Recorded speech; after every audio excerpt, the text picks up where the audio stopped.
BJP और शिंदे गुट के बीच फूट की खबरें आ रही हैं और ये फूट बहुत बड़ी फूट हो सकती है। देखिए, एकनाथ शिंदे को लेकर, उनके राजनीतिक भविष्य को लेकर पहले से सवाल खड़े हो रहे हैं।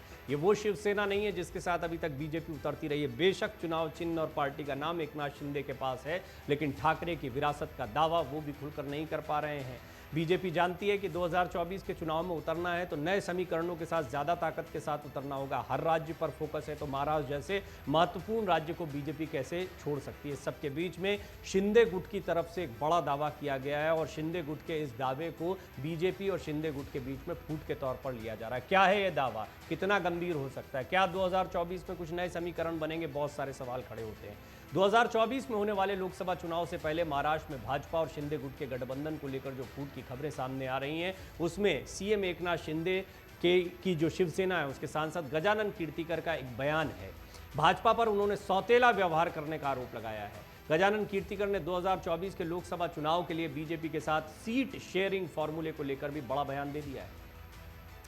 शिंदे गुट के सांसद गजानन कीर्तिकर ने कहा कि हम 13 सांसद एकनाथ शिंदे के साथ एनडीए से जुड़े, हमें एनडीए के सहयोगी के तौर पर समझा जाए, हमारा काम पूरे किए जाने चाहिए, हमारा काम उसी तरह होना चाहिए जैसे बीजेपी के सांसदों का होता है, लेकिन हमें महत्व नहीं दिया जा रहा है। देखिए, गौर करने वाली बात है कि सुगबुगाहट इस बात की भी है कि प्रधानमंत्री मोदी के मंत्रिमंडल में कुछ फेरबदल हो सकते हैं और इसमें शिंदे गुट बहुत अपेक्षा लगाए बैठा है।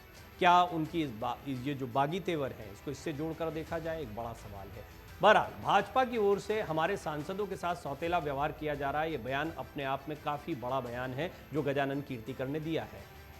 इसके साथ ही गजानन कीर्तिकर ने यह भी दावा किया है कि ये बात मैंने सीएम शिंदे को भी बैठक में बताई है। आइए हम आपको बताते हैं बीजेपी के साथ सीट शेयरिंग फॉर्मूले को लेकर शिंदे गुट के नेता ने क्या कुछ कहा है, क्योंकि ये भी बहुत महत्वपूर्ण है कि आने वाले दिनों में किस तरीके के समीकरण बनते हैं इन दोनों के बीच में। गजानन कीर्तिकर ने 2024 के लोकसभा चुनाव के लिए भाजपा के साथ सीट बंटवारे को लेकर कहा, महाराष्ट्र की कुल 48 सीटों में से शिंदे गुट 22 सीटों पर चुनाव लड़ने का सिर्फ दावा ही नहीं कर रहा बल्कि तैयारी भी कर चुका है। सीट बंटवारे का फॉर्मूला वही रहे जो 2019 के वक्त था, यानी उस शिवसेना के साथ जो उद्धव ठाकरे वाली थी, बाला साहब ठाकरे की विरासत वाली थी, यानी कि हमको कमतर ना आंका जाए और अगर सीट शेयरिंग के फॉर्मूले में कुछ कमी आती तो निश्चित तौर पर ये मैसेज जाएगा कि इसको वो शिवसेना बीजेपी भी नहीं मान रही, इसको कमज़ोर माना जा रहा है। उस वक्त शिवसेना 23 और भाजपा 26 सीटों पर चुनाव लड़ी थी। इनमें से 22 सीटों पर भाजपा और 18 सीटों पर शिवसेना को जीत मिली थी।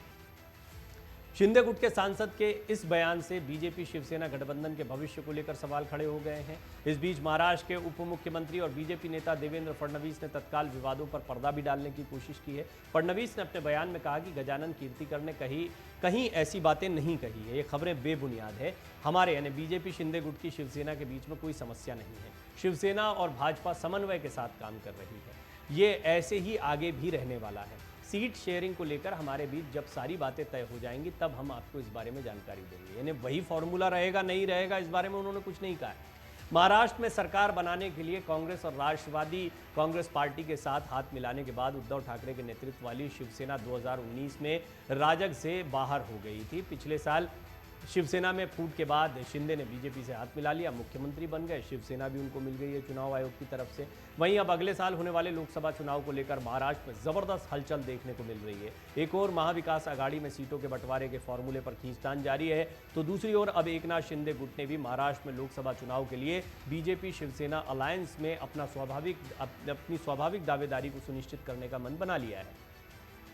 ऐसे में कयास लगाए जा रहे हैं कि सूबे की सत्ता पर काबिज बीजेपी और शिंदे गुट के बीच खटपट की खबरें सामने आ रही हैं या आने वाले दिनों में और आपको एक खटपट देखने को मिलेगी। इसमें एक छोटी सी बात जो मैं कई रिपोर्ट्स में आपके सामने रख चुका हूं, वो समझने जैसी है। एकनाथ शिंदे को शिवसेना का नाम चिन्ह मिल गया।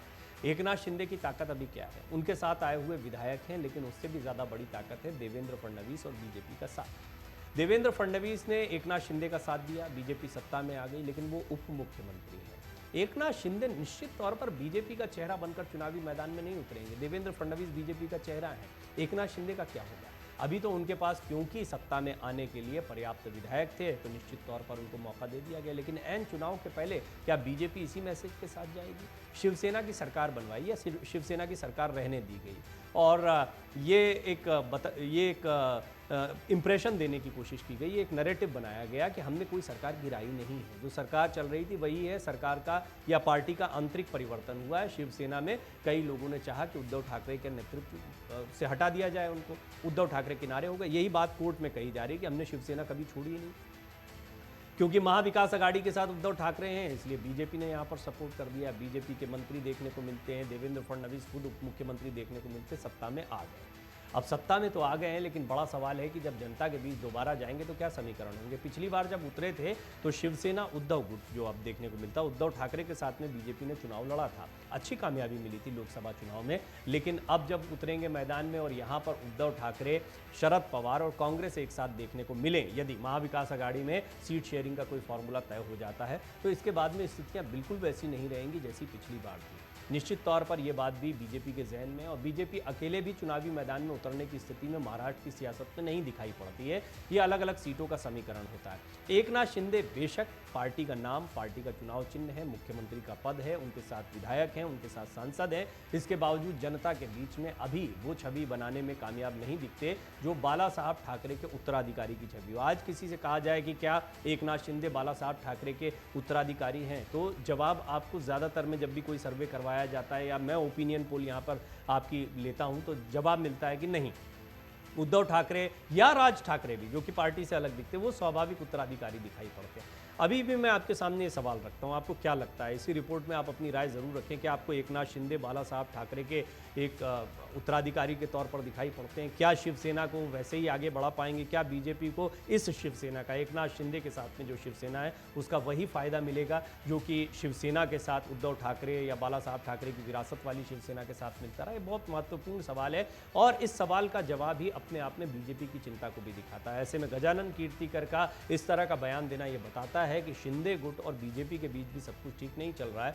सीट शेयरिंग के फॉर्मूले में स्पष्ट तौर पर इन तमाम सांसदों का कहना है कि हमें जिस तरीके से पिछली बार हिस्सेदारी दी गई थी वही दिया जाए। ये दरअसल एक मैसेज को भी कन्वे करना है कि आप यदि हमको असली शिवसेना मानते हैं तो फिर हमारा आकलन सीटों के बंटवारे में कम न करें। मन से उजाला कर चले, मन से उजाला कर चले, एक